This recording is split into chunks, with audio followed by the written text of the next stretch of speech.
folks, so today's job, I'm going to refit Nibblers mudguard. I was going to sand it down, paint it and do all that lot, but I think probably the intelligent thing to do is to fit it and just use it for a while, just to make sure the repair's good, and then if we want to tart on it later, we can do it. That's what I'm going to do. Now you should be able to see.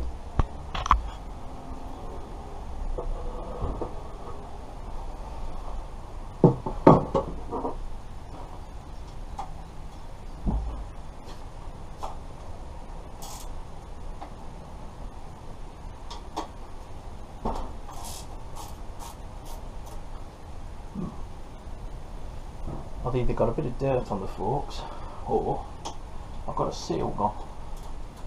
To sort that before the MOT.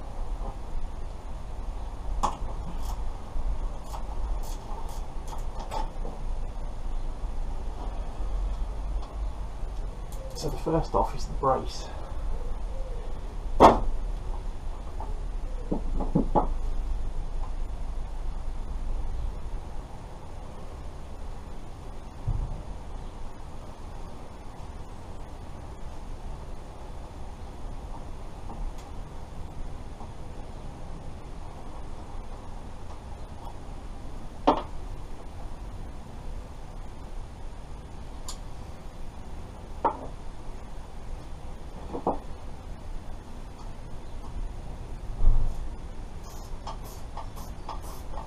I'll bring you back when I've got that off. I forgot how awkward this is with the wheel on, but I'm having to bring in the light brigade so I can see if I'm lined up over the back.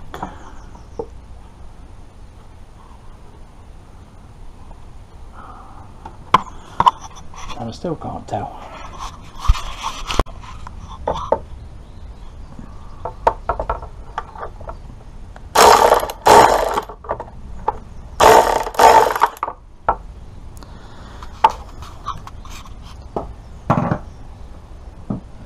Wobble socket to the rescue. Well, the 4 bolts are in. Now I've just got to put the top brace on, and not forgetting to lay this cable holder on top. That little fella there, look, sorted. And then move all these. Move the mudguards back on Nibbler. I forgot what an awkward job that was with the wheeling. It's you need ratchet knuckles to get in there. Wobble sockets save the day. People are asking how are the Lego set. There you go. Obviously you can't feel it, but it feels like the texture of a Lego block, but it's rock hard. I'm pulling on that quite hard. Mad Uncle's outside being a gobby shit. So yes, that will be refitted at some point. But something else has turned up. Shed goodness. Can you see? Discount MG Rover spares. This is drop links for Rosie, some scuttle panel clips, and hopefully some sweeties. I'm going to put you up there, just to justify you. Now you should be able to see the box unboxing video.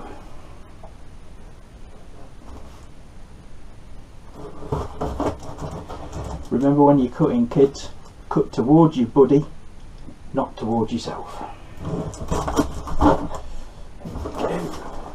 This is exciting. I like watching unboxing vids, usually when it's imported pornography. Which brings me on to the new highway code rulings for automated cars. Now we already drive test cars that are like one step away from automation. They practically do drive themselves. The steering assisted, radar cruise and all this lot. If you own a modern car, you know what I'm on about. Most modern cars do have them. Best systems I've found, Range Rover, Bentley, Nissan, they really are one step away from fully automated. Don't think we're quite there yet, because there are situations, for example, roadworks, cones, if they lose the lines, painted lines in the road, they can sometimes sort of the steering assist will kick out and stuff like that, but other than that they work brilliantly. You could, in theory, as soon as you're on sort of the motorway or a dual carriageway, never touch the pedals till you get to where you're going. They're staggering. Anyway, it gets me, this new ruling, you can watch television or a film while the car's driving, but you can't use a mobile phone. I don't get that. I don't get it. If the phone is patched into the car, Bluetooth, and you can still, you know, have your hands on the wheel because you need to be ready to take control, I don't see an issue with it. And I hate people using phones when they're driving if they're not Bluetoothed. I mean, you see it. I mean, you see it too, I'm sure. You'll see people in really swanky Mercedes, BMWs and stuff like that, and they've fucking got the phone to the head. Why?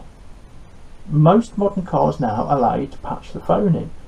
Both my cars, the Rover, I got a Bluetooth adapter which plugs into the normal wiring loom. I lose the CD player, but who listens to CDs now? Well, a few of you do, I suppose. But even the Mercedes, I bought a cheap JVC Bluetooth radio. You know, fucking remove the idiot out of the equation. Anyway, back onto the unboxing of the Discount MG Rover spares box.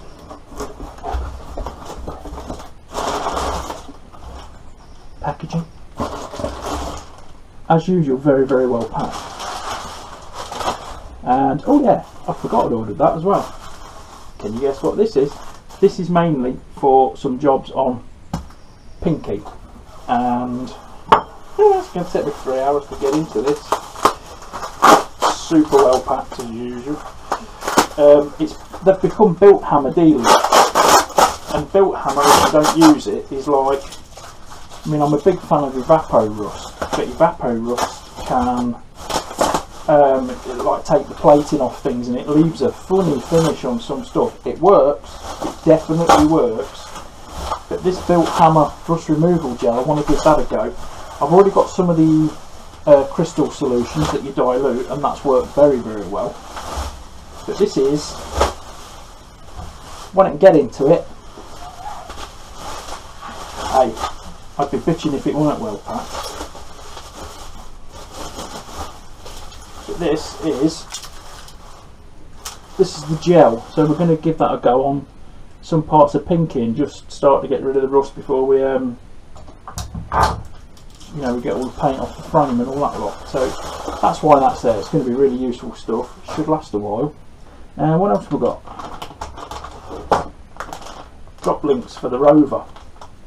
I've got a very, very slight knock on, you know, like the seam lines in tarmac and stuff like that, or very, very slight roughness in the road. I'm getting a very slight knock through the front suspension. Nothing really showed up on the MOT. Last time it went on the scups, you know, the shake plates and all that lot, it was alright. But I went on the forums and stuff like that, and I generally said, first things first, drop links. Because obviously, I'll show you one. So basically, ball joints with grease in them, and what happens is,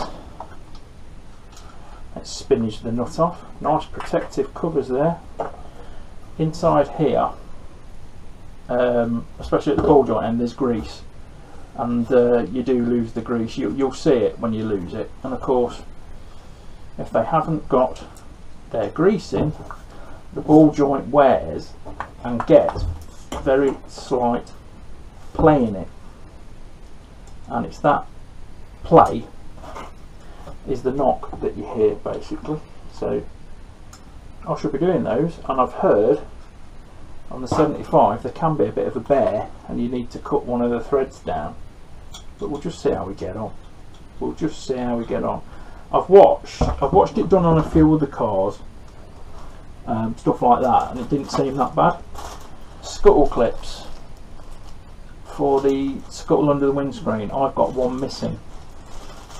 These are available. This is a set of 7, which is enough to do the lot, and if these don't seal properly, you get water under the scuttle and it can go into the dashboard and cause loads of hassle. So I've got new ones of those. And also this is the good thing about discount MG Rover spares: sweeties, rimmers. Take note, stick a little notebook in. Wamoto do this for motorcycle spares. Quite often you'll get a key ring, a notepad. They should start doing sweeties, or at least send me some stickers for the shed. And same goes for discount MG Rover spares. If you've got a sign you want me to put up, something like that, go for it. I've had quite a few bits off these now, and they've all been absolutely top quality. So that's the catch up. The next video I'll probably be fitting these drop links, but that's all for the catch up today. I'm going to go and scoff my sweeties before anybody else gets at them. So I'll catch up with you later in the week, guys. Thanks very much. Don't forget to like, share, subscribe, bitch, moan, whinge. If you don't like it, tell me. If you like it, tell me, because either way, YouTube doesn't care.